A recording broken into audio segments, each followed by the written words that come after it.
saudara, maka saya hanya ingin menyampaikan di sini, apapun yang terjadi dengan saya ke depan, mau saya dipenjara, mau saya dibunuh, umat Islam nggak boleh berhenti untuk berjuang tegakkan Islam di Indonesia.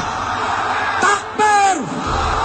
Dan catat baik-baik saudara, demi Allah, hari ini seorang Habib dibunuh karena bela Islam.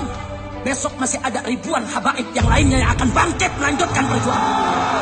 Takbir.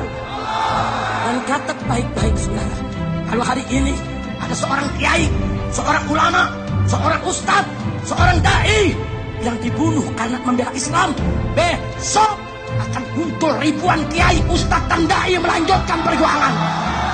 Takbir. Hari ini ada 1000 pemuda dibunuh untuk bela Islam. Besok jutaan pemuda Islam Indonesia akan bangkit kembali, saudara. Siap berjuang. Angkat tangan semua, takbir.